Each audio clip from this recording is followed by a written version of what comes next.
Okay, good evening everyone. Thank you so much. It's 8 o'clock, so I'll try to complete it by say 30, 40 minutes maximum. So I have 6 demos to show. So let's see how do we keep up time. So I want to keep it very simple. I didn't know there are a lot of medical professionals here. I could have given some specific demos, but I'll try to keep it generic. The idea is to see how each of us can use AI in our day-to-day life. This is something that's changing every day. So what I'm showing you today, there's an handout I'll give you at the end.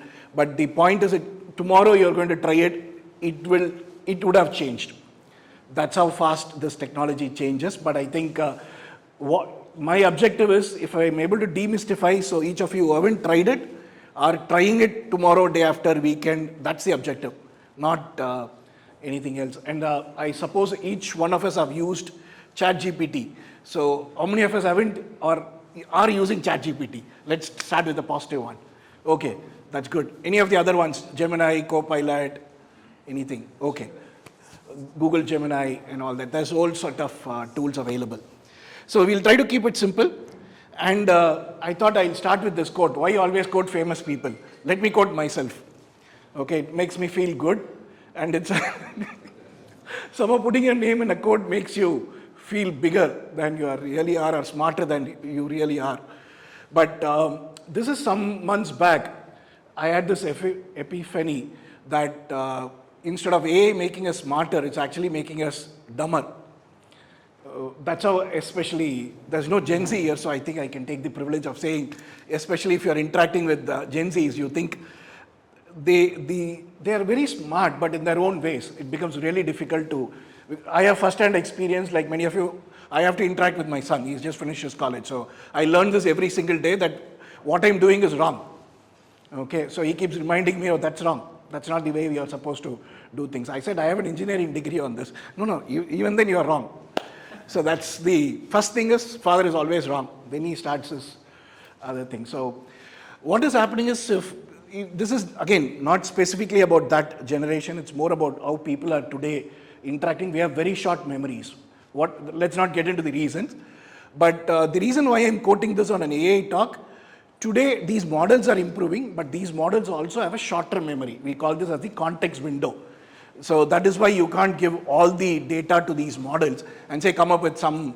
If that is so, we could have given all the human knowledge and said, solve the global warming problem or any of the other major world problems.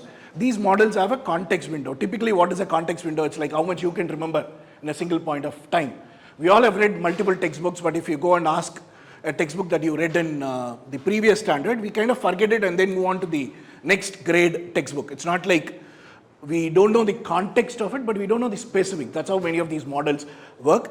The models that when we are talking AI is actually a very, very big field. What ChatGPT is actually one particular edition of AI. Machine learning has always been there for much larger. We'll see it as we move along. But ChatGPT is one which is based on a model called a transformer model. I'll not get into the detail, but just remember there are multiple ways in which machine learning happens, multiple algorithms. ChatGPT works on one particular algorithm called transformer model.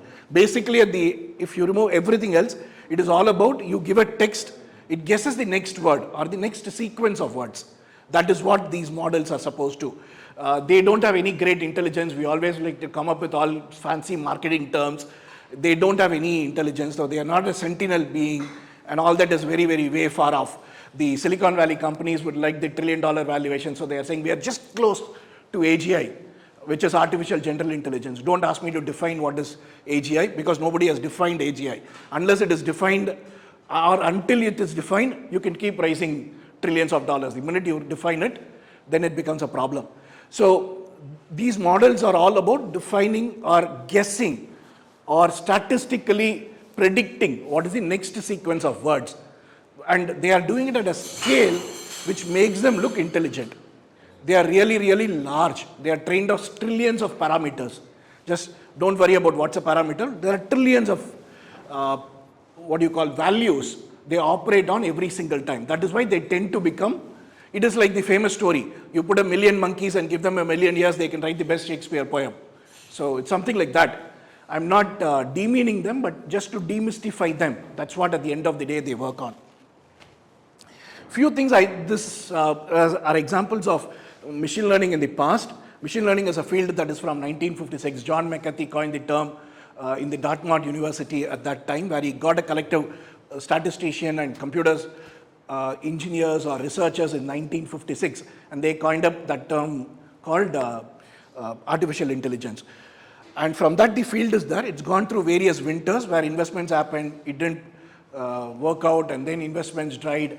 In the last few years, what has happened is the ChatGPT has made it easier to us because there is an interface in which we can communicate to them, which is text.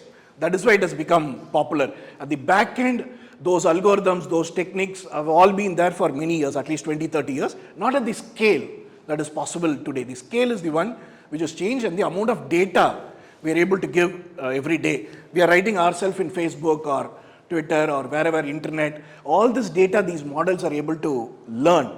Or digitization, any of your hospitals or anything today have large volumes of data, which is unimaginable 20 years back.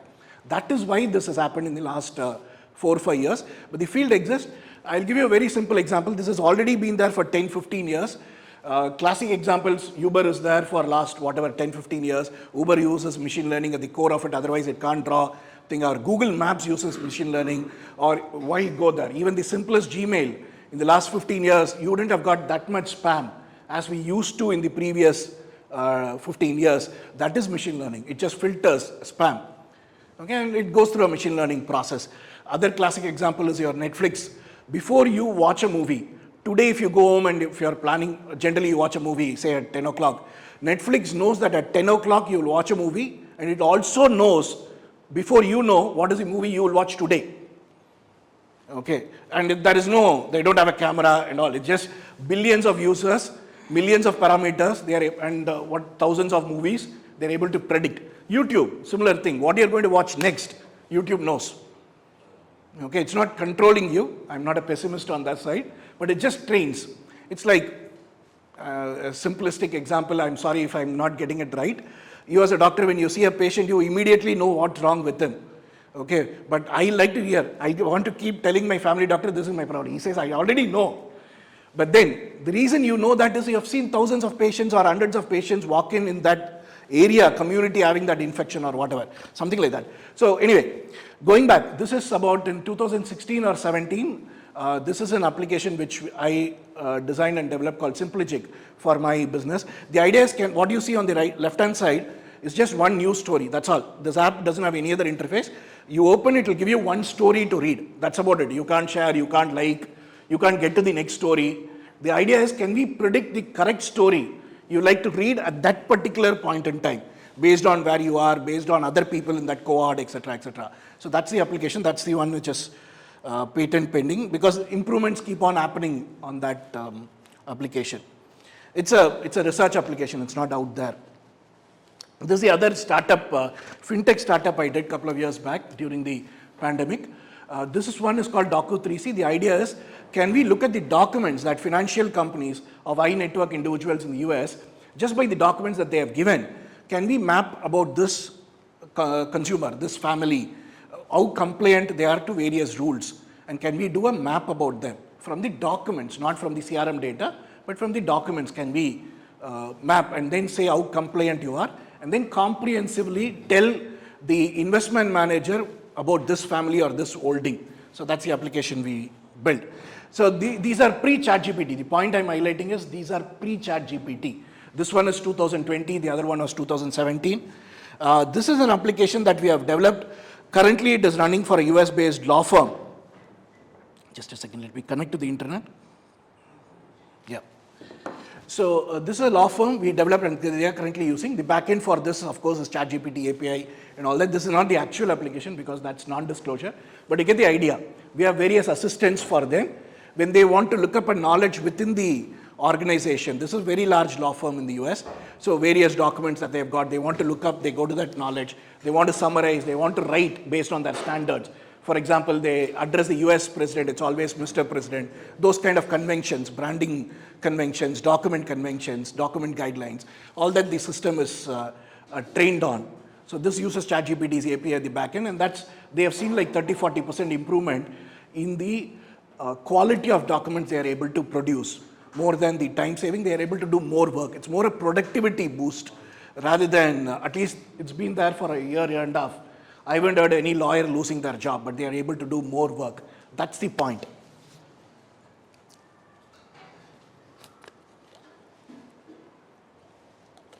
So I'll just leave you here. I'm not going to teach you how to do a prompt. But when you're writing prompt with these tools, especially there is a recent model that came up 2 days back, GPT 4.1, that follows the instructions that you give more closer. It's not out there for public, but it's there as an API. So it's very important we learn how to write prompts. And the simple trick, if you don't remember anything else, ask ChatGPT itself, how do I write the prompt? And tell what you want, and it will tell you how to write the prompt. Then you can give the prompt. Okay, and you can keep going a number of times on this. We'll see if we can see some demos of it.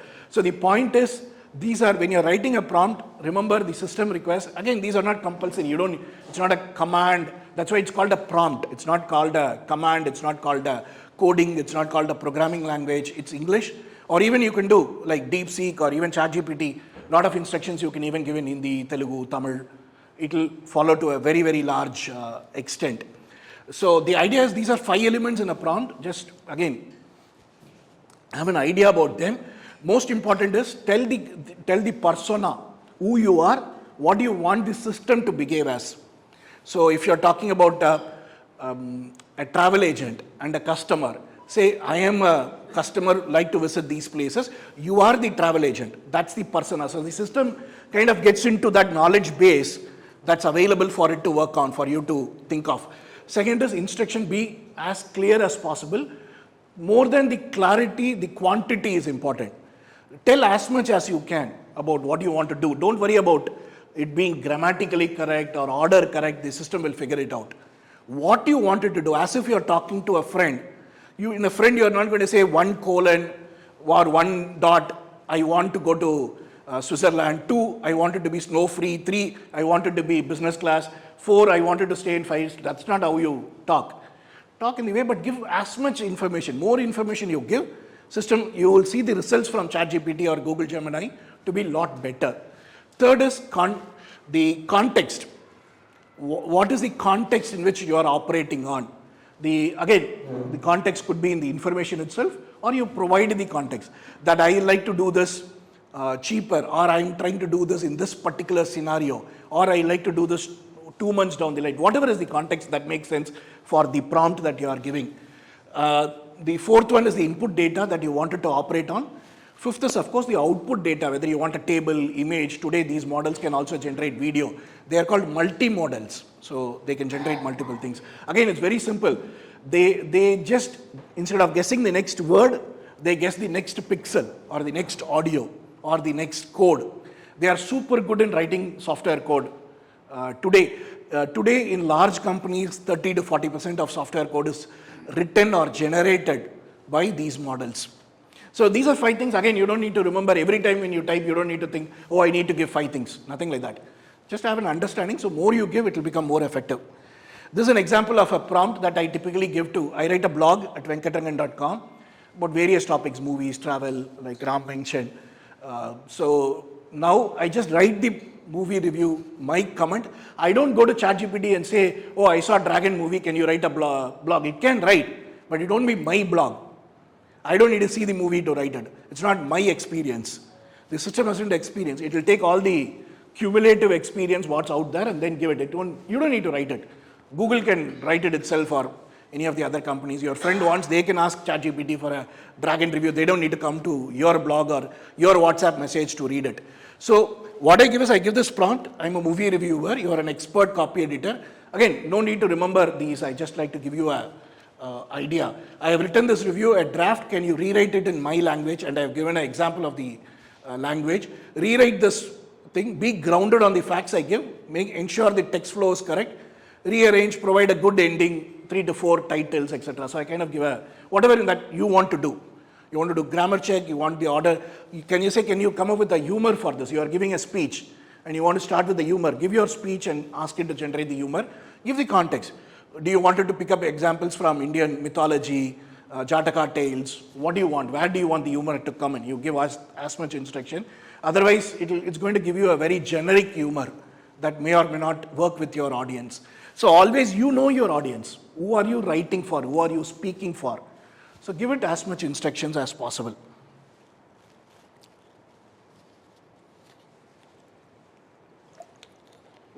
Now we'll switch and see 6 examples.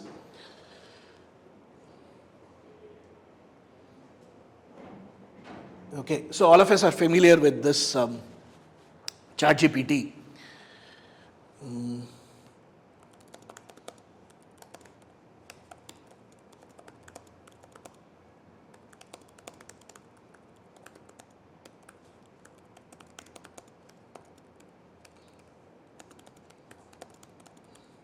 Yeah, so I'm saying give me a code to share to professionals for an AI talk they are listening to. Very familiar. So it's going to give, AI won't replace you, but a professional who uses AI better than you will. It's a very famous, or has become very famous quote. So we can drill down. So it's a prompt I've given, I've got a response, I can do many things. What I want to do is, I want to, in these 6 examples, I want to show you there are multiple things you can do. I just want to pick up 6 so that you can think that these are the ways in which you could possibly use ChatGPT that's in your phone and all that. So let's start with a simple example. These models are very good in role playing. Okay, and don't let your imagination run wild when I say role playing. Let's limit to civil audience. So these are very good. Most of the scenario or most difficult for me when I started my business, say 30 years back, was not even interviewing somebody, but to fire the person who didn't work for my organization. It was very difficult. I still remember 3-4 days, I was mentally rehearsing what will I say to the gentleman firing him because he didn't work out for us. It was very, very difficult. I wish ChatGPT was available for me to practice that particular interaction on that day when I had to fire. Over the years, of course, more hirings, more firings. Now I know what to say. Now I have realized there is no, what should I say? There is no gentle way of firing somebody. Okay, whatever you say on that day, the next few days, next month, hopefully not for a year, you are villain to them. So that's not going to change. Okay, so better if you can, if you have become grown so much, delegate it to an HR or anybody else and you don't, blood is not in your hands. Okay, that was not meant to be a medical reference. Sorry, it just came. So, but that's a very tough interaction all of us would like to have. So if it is available ChatGPT, I could have done something like this. Again, don't worry about verbatim these prompts. Like I said, you can go and ask ChatGPT to generate this prompt for you. So what I'm asking here is a young man aged 25, graduated from college. He's late in meetings. That's what this whole prompt is about. He's coming every day late for the Scrum meetings, which is affecting the productivity of everybody else who's coming on time for the meeting. I want to tell him, but tell it constructively to him so that he doesn't put his paper down and my boss or my CEO doesn't come and say, oh, I wanted to talk to you, but you have made him leave. Okay, then you will be fired. So how do I do this conversation better with that particular person? So this is what I want to do. I've listed all that thing. So you can give it more details that I am so-and-so. You don't need to tell your company name, but you can say, I am representing a pharma company of 200 people in India. Like I said, give as much context so that the way it says is specific to that particular culture, region, etc. If you don't say anything, probably it will be generically giving an American thing. Maybe it will just come back and say, you are fired, get out. Okay, in whichever culture it is okay. So give it as much context as possible. Then you say, I am this pharma company, 100 people, this person, this is the problem, why am I doing this talk? Give all that, but it's going to help you. Kind of role play, and you can go back and forth. We'll go to ChatGPT and give this. And for context, I'm using the paid version. This interaction doesn't make a difference between the paid and the ones, but as we move on, the paid and the free ones will have a difference. So here is a constructive suggestion. I hope you are doing well. We understand over the past several weeks there have been repeated instances of you missing our 9:30 Scrum. It goes on. Then I say, can we make it as a dialogue between us? What is the question he will say? What is the frequently asked question you anticipate this person will throw at you? Okay, we'll not get into that. It takes time, but you can go and try this. It's really very interactive. And you won't be thinking the questions that from the other person perspective. And you will be ready to face it. It's a pure rehearsal. It's super useful for not only for your interviews, but for these difficult conversations, or you want to have a conversation with your son or anything else, or like I want to talk to this 22-year-old boy. What do I say how do I get him to get up early in the morning? What do I convince him? Probably a good idea to do.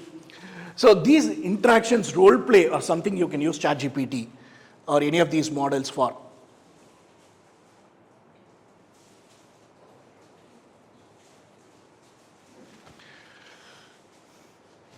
So the next one, it's actually very useful, is for knowledge. One of the things I like to use these models for is explain rocket thrusters. Or the other day I wanted to know Italian and why are this called Indo-European languages? Can you explain it to me for a 10-year-old kid? And it came up with really interesting things. Why it was called Indo-European? What is the connection between the this part of the world, subcontinent, and the European languages? So, and then I said, can you explain it to me for a 15-year-old? Can I then say, can you tell to me as a literature student? It can make, you go to Wikipedia, it's only going to be available in one complexity level. But you can ask ChatGPT to customize the complexity level for each one of the levels that you wanted to get the information on. So it's super useful tool. I'll show you one example. I have this Tamil book that was mentioned. Okay, so there is this tool called Google's Notebook LM. Of course, this feature is coming in all the models. Don't worry, my handout lists these models. Notebook LM is a tool from Google. That is what I'm using here.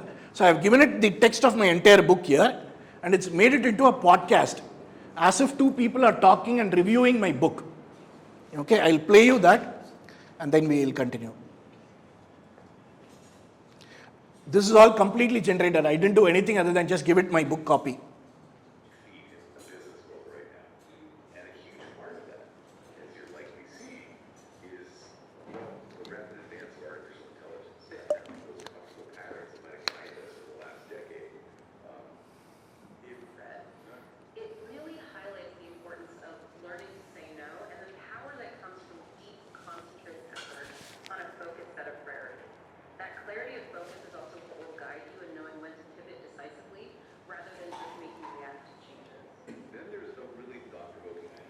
So what you're actually doing is, as if two people have read this book and reviewing.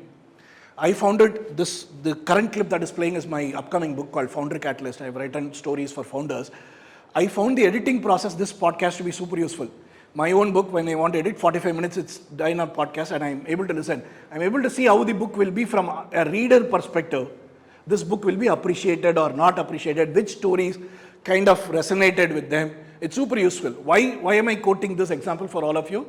You want to learn a subject. There is a PDF document, there is a book or a document that you want to learn, and it's difficult. We all like to listen to people telling that, narrating it does. Give it to this tool, it's going to tell you that. And it also does mind map. Some of us use mind maps to learn. So this one has actually generated a mind map for the Tamil book.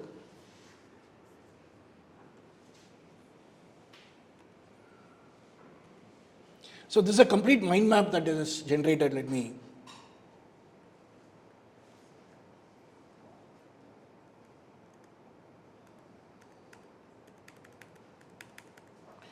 Yeah, so this is a mind map for my Tamil book. Internet and online services. It's also translated it to English for doing the mind map, and says all my 52 chapters are given it as a mind map. You can drill it down and say, for the mobile section, develop a mind map, and it will be able to do it for you. The idea in this example I want to communicate is, you can use this tool to make the content that you want to learn easier for you to consume.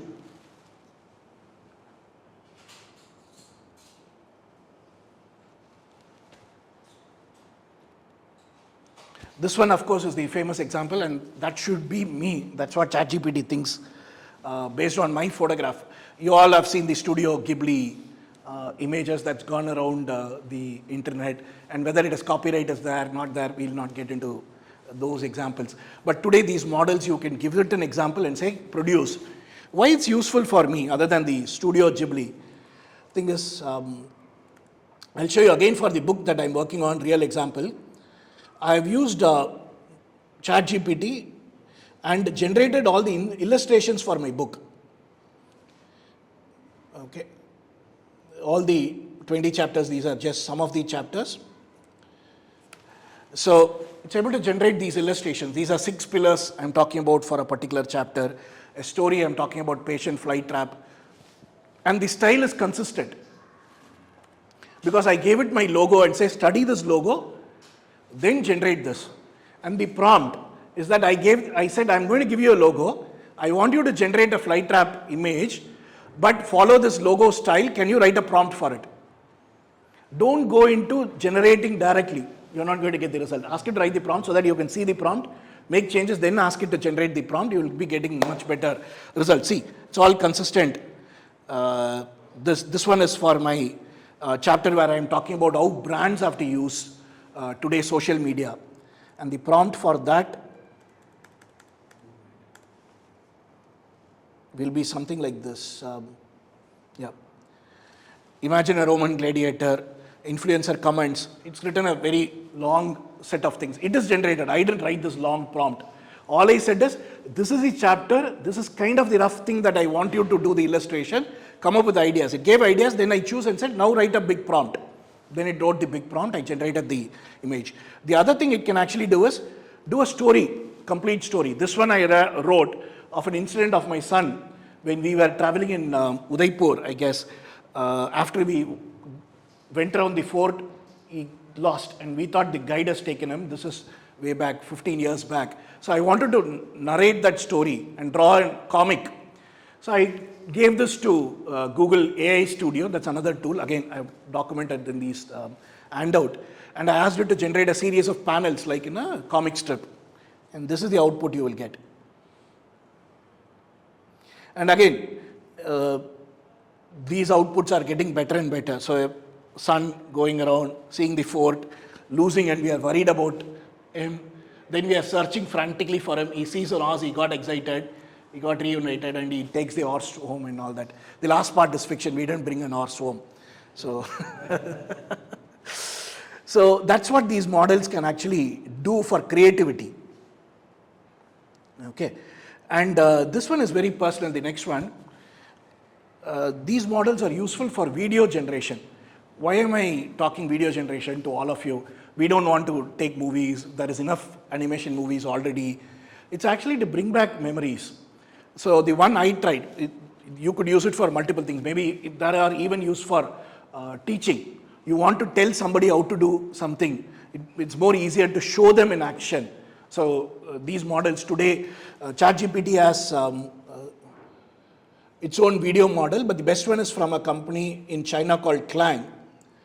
So if you go to ChatGPT, Sora is their model for video generation. You have to be on the paid version to get Sora to work. You give it a prompt or give it a sample image and then say, I want to generate a video.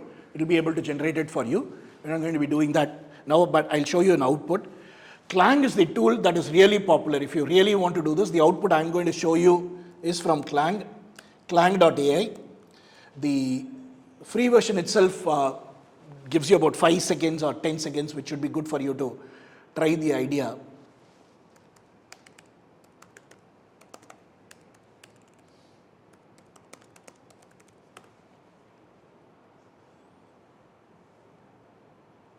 Kling AI.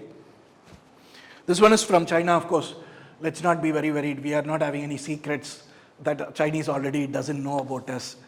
So you can go to this, give it the prompt, and then it will be generating pretty much like ChatGPT. But anything more than that 5-10 seconds they give you, you need to pay that. I'll show you the output, and I'll also tell you why it is important, or at least why I felt it very good. This is my grandfather who founded Lifco Books about 100 years back. And this is one of the very few photographs I have of him. He died when I was 5 years, so I don't remember him alive. So so that connect was not there. So what I wanted to do is gave it to Kling and said, can you animate him? Okay, and I gave it instructions. We'll see the output. Prompt I gave it is, can you make this gentleman open the leather pouch and do something? So it's kind of really interesting to see him animated from a picture. So you could do it for your last ones or it's your imagination. Teaching is a wonderful example. You can use these tools other than for storytelling and other things you could use. These are available. Whatever I'm showing, all these are available for you to today try and make use of. Okay, so we'll go on to the next one. And that one is also taken, colorized and animated. This is a photograph of a black and white photograph. I will see.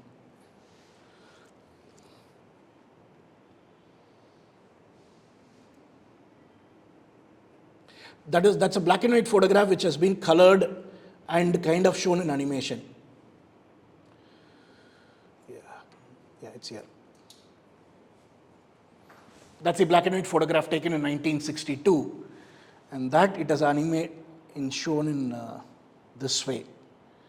Again, the idea is, does it take away an artist's job? Does it replace humans? I don't think so. I wouldn't have taken the effort of animating my grandfather, paid some artist like thousands of rupees to do it, or this photograph. I would have never done it.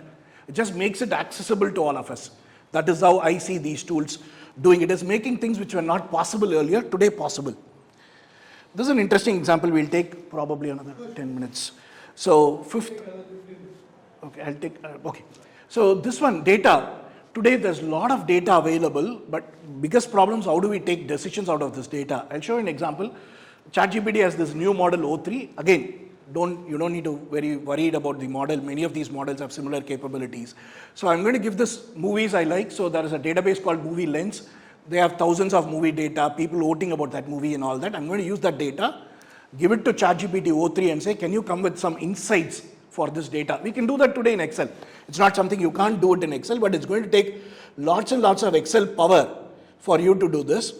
But we'll see how easy it is in GPT-O3. So this is the data. There are 5 files available, large files, the movies, the ratings.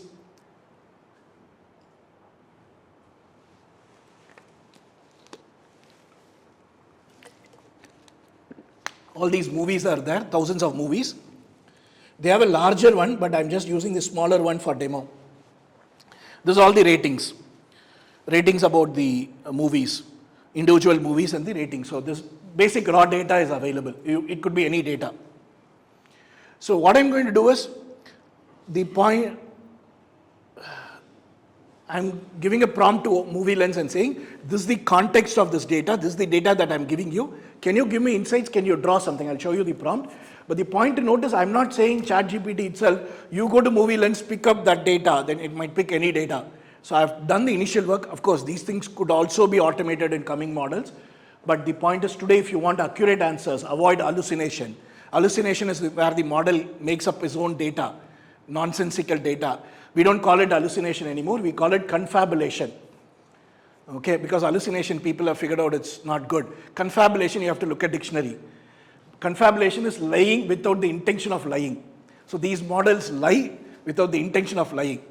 Like I said, they only predict the next word and they could guess. When you're asking it for research paper, they can make up research papers left, right and centers which don't exist.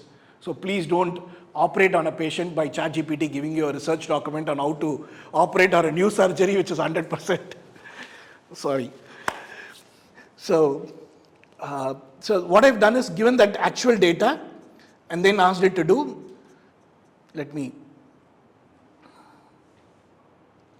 so I've said you are a data scientist with the Movie Lens education data set. This is the files, distribution of data, user ratings, correlation, top 10 heat map generate. Basic, again, I didn't generate this, you can very well guess. I asked ChatGPT, this is the data set, please write a prompt so that I can get some insights out of it. So it wrote this prompt, which I gave it here. So the output, this is O3 model, that is why it says thought for 43 seconds. These, what do I mean, deep research, thought and all that, these are called reinforced learning, where the model or rather n number of models, evaluate a base model, kind of scores. Whereas general ChatGPT just gives you an answer which may or may not be right. These models tend to be more accurate because there are multiple models working as if they are a committee or a thing, reinforced learning. They kind of score, oh, this output is not good, can you give? If you break it down, if you break this arrow, it will actually say what was the thought process that it went through. Okay, again, thought process, let's not humanize them. What is the steps they kind of went through? The companies obviously will want to think. Then it wrote a Python code. You don't need to write. And all this, it got done. I didn't do any of this. It just took me 5 minutes to do this demo. Then it gave me this output of average movie rating by genre, documentary, crime, ratings per month, rating releases per year. And these are interactive graphs. I can even interact with them. Forrest Gump, what is the rating, so on and so forth. You could do this in Excel. It's not like you can't do this in Excel. All this data, it's going to take you half a day to do this. It's done in 3-4 minutes for me. That's the power of these tools. This data and this analysis is likely to be correct because it uses the O3 model and I have given it the data.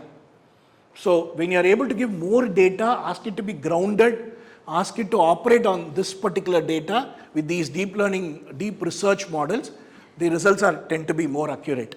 So that's the next thing you could do with these models. Let's see the last one.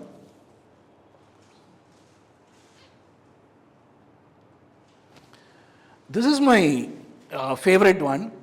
It's a teacher, 2 kids have been found out they are copying. And this one I'm facing in this book that I'm writing on. I wrote the book. It's about 37 chapters. I gave it to ChatGPT and said, can you improve the language, make it better? It did. I thought, okay, I read it once. Oh, it's my idea, it's very nice. It's good. And then I was editing it. I felt somehow something was not right. Then I put it to DeepSeek. Again, the models don't really matter. And said, can you validate this? I'll tell you how to do it. And the DeepSeek came up for many chapters and said, these sentences have been lifted straight away from Harvard Business Review, McKinsey report, Microsoft website and all that. What it's actually done is, it's my thought I'm talking about. For example, founders should always worry about their cash flow, if that's the idea I'm doing. It said, why do I need to take Venkatarangan's sentence? I'll go to the best book on financial management, whoever has that, and let me lift the equivalent paragraph which has come there. I am not more wiser than Warren Buffett or anybody like that in this particular field. So it said, let me go to the source and pick it up that sentence and put it. So my book became a collection of copy-pasted items in the second edit. Thank God I checked it. These models can do. That's why they confabulate. They lie without lying, but in this case, they literally cheated lifting paragraph. But if you think about it, the model is not misbehaving. Model is doing what it is supposed to do. The model has been designed with the idea, output the best knowledge available on the input. The input chapter I gave is about cash management with these ideas that I expressed. These ideas are universal truths. So somebody else has said it better than me. So it is lifted from there. So you need to tell these models, stay grounded. Even then, they can hallucinate. It's your responsibility to, what you're writing, you have to read it and verify. There are ways in which you can do. So this is the post I made. So it's like taking an author's content goes in. This diagram is again ChatGPT generated in my guidelines, etc. So it brings out the trusted sources. But the best part is you have to go and validate it. I'll tell you how we can do that. So what I'm doing here is for you to check. This is what you write. Again, basic English. Please act as an expert plagiarism detector. Analyze the chapter text given for plagiarism. If you find matching text, please give me the source, please give me the percentage, please give me the overall percentage of accuracy you think. Again, this is only a guideline. It's not a perfect thing. And DeepSeek tends to be better out of these models to detect plagiarism. Maybe they have trained on all the data that's available out there possibly. So for your data set, you need to see which of these models really knows your data set better. Or if you have your data set already, you know where is the likely sources they are likely to copy. Give the source and say, use this, compare mine and evaluate it. Do a plagiarism test yourself. before you do anything else. When you write, these are some prompts you can actually give it to say, stay grounded. Stay grounded. Don't copy verbatim from any trusted sources. All these guidelines you can give this model. But best is to check. If you do a thing on your domain, give it to multiple models and see which one is working for you effectively. So this is one of the examples here. This is the example that you can do pretty much in your, generally if you are using it for anything professional, give these guidelines. Of course, you can experiment out them.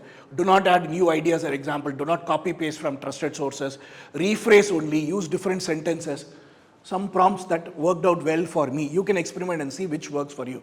But don't blindly copy from these unless it's a WhatsApp message in your group, which is fine. Other than anything professional, it's very useful for email writing. Sometimes we want to say something, we don't have the time to phrase it properly. Put down your idea, ask these models to rephrase. It's fine in email you quoted Warren Buffett verbatim. You can always say, I've taken it from the master for this. No harm is going to come. But if it's going to be a published material anywhere, you want to validate these plagiarism tests. Of course, there are also professional tools which validate it for you as well. Lastly, before we wrap up, AI is not perfect. We have seen examples of this. The famous example, I really like the one Prime Minister gave in February when he went to Paris. I don't know how many of you followed that news. He said these models, when they generate images, they have a problem. The example he quoted is, you can say there is a person, a young boy, drawing in the sun, he's drawing something, but he's left-handed. You'll invariably see all these models drawing with the right hand. When you explicitly say, even this prompt for this image that I generated, the prompt was a boy sitting in a desk drawing with his left hand. The model is drawing on the right hand. Of course, this will be corrected in the coming days. So we'll find more problems. They will correct it more. Till about a couple of months back, when you ask these models to count the number of letter R in strawberry, they will count it as 2. They will not count it as 3. So and there is a reason, we'll not get into it, but these models are not perfect. This example goes way back. Zillow, a famous home purchase company in the US, they allowed these models to make decisions, and they lost like $400 million because the model gave inflated price for house markets without knowing the other parameters. It will be in an area which is going down, but the model would have taken historic data and said, oh, this is worth $1 million, when next month it was half the value, things like that. There's lots of examples. We have read about the New York court where a lawyer made up laws or passed judgments which didn't even exist. So they are all getting improved. So the point to remember is, when you are using it, always validate. And you can also use these models to validate. Call to action, this will be the 4 things you can do if you want to work with these tools. First, identify your personal needs, figure out what you really want to do, rather than don't start with the tool without knowing. It will be like the classic story of, you have a hammer, everything will look like a nail. So identify your personal needs, select the right tools for it, try solving your problems, then apply and practice and keep doing this as you want, but start today. These models are really useful.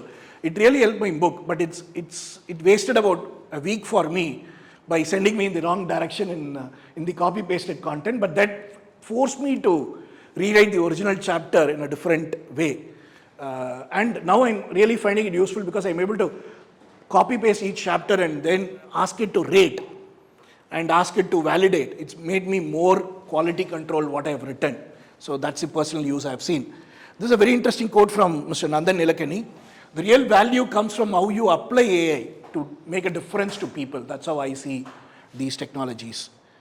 And this is the handout I've prepared. It's online in my site, what tools you can use for what purpose. It's a 4-pager handout on all the tools. I have some 20 copies plus. You can pick it up, or you want to take a photograph, you can take a photograph of this thing.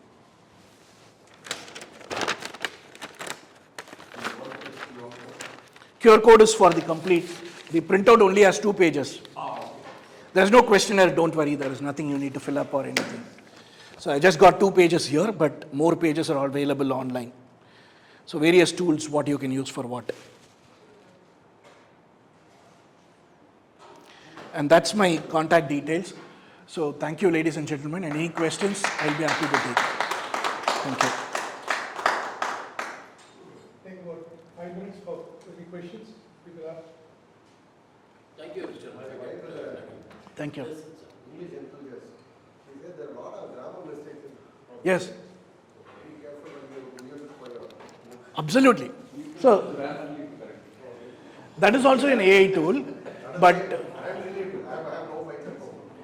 no, the best way to do is what I've also found out in this book example when I'm writing, I'm able to give it examples of books that I really like and said follow these styles or follow the best practice from these books. It's able to do that. And the best is to give examples. I say this is a wrong grammar. When it makes a mistake, you take that and put it in part of your prompt. Last time you made this mistake. Now correct. See, the best way to think is this is not a all-knowing being. So my interaction, if you go to any of my prompts, you will see me interacting with it. When I post it in social media also, I say, oh, this particular sentence, will people misinterpret it? It will then come back and say, yeah, you're right. I can see where people will misinterpret. And it will point you in a way you wouldn't have thought. So it is like a buddy, you can work very closely, but yes, sir, it will do grammar mistakes.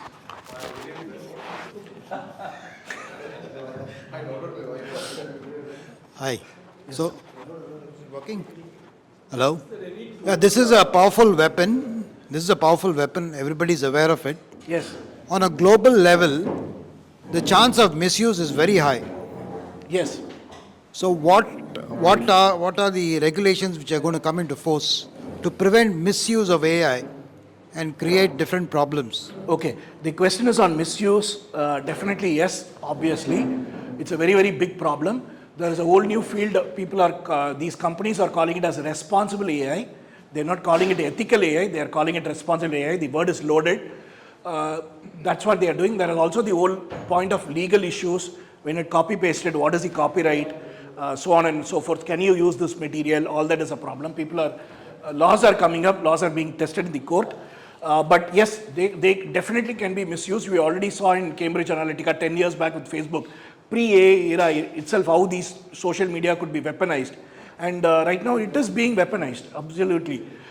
Generally AI, machine learning, if you take, leaving the ChatGPT example, today 50% of the death in Ukraine, Russia war are by drones or by automated systems. Though people say there is human in the loop, the targeting is done by AI systems on killing people. That is the worst we can imagine, and that's happening as we speak today. Companies, the Paris conference was supposed to be about it, but I'm quite optimistic. Even ultimately it's the individuals and the leaders and the whatever you call them, they are going to use these. It's yet another weapon at their hand, but there is so much positive also you can do with it. Do you think today's leaders are responsible? If you look globally, Yes. what's happening all around us, we don't have very global responsible leaders. So this is a system which can be easily misused. Comparing the leaders, probably ChatGPT is a better to lead us. I leave it at that. Yes, sir. You had a question, please. Is there any tool that we can integrate with Excel and say we have a list, we want to send messages to particular selections? Is there any tool Yes, to do it? there are a lot of marketing specific AI tools. Again, the best way is go to ChatGPT and say, this is the problem I want to solve. How do I solve it? It will give you guidance. For Excel specifically, Microsoft has Microsoft Copilot, which is OpenAI's GPT model integrated onto Copilot, and that's integrated with Excel. That's very powerful. With PowerPoint, it can actually generate slides for you. It can automatically write formulas for you and all that. Any other question? One last probably, Giri. Okay. Yeah, this founder catalyst, like what is the aim and your founder catalyst? Okay. Thanks, sir. I didn't ask you to, I didn't preempt you to ask the question, but nice.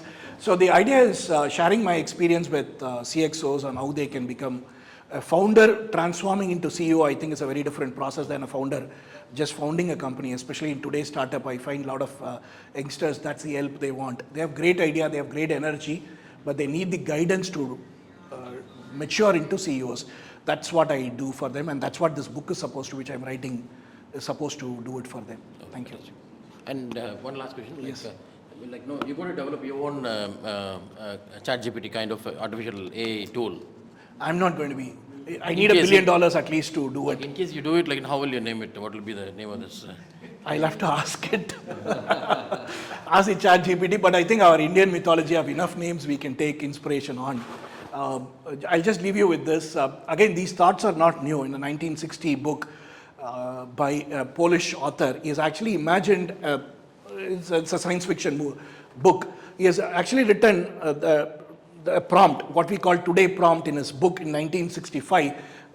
He has said, write the best poetry in the world, and he has described how the system should write. If you take it today and put it in ChatGPT, it will actually give you an output, but best poem and all, I'll leave it. But people have imagined all this long back, and we are just coming it into fruition. It's very exciting times. Thank you, sir. Yes. DeepSeek is supposed to have now taken over ChatGPT. And we don't know what is going to be next one. Yes. What Seek is going to come later. But then, for us to go for a paid version of any of this tool, right? How much does it take? Is it more like I've given you a list. My list actually has which all features you want, so you can see the feature you want and go for the paid version. But my thing, these companies have sunk in billions of dollars, so the free days are getting over. So if you want these tools, you have to pay for it. Or you need a high-end GPU where you have to run many of these open source. DeepSeek is open source model, open source model. Meta's Llama is an open model. There's a distinction. I'm not going to go into that. But you can download and run them, but you really need very powerful machines.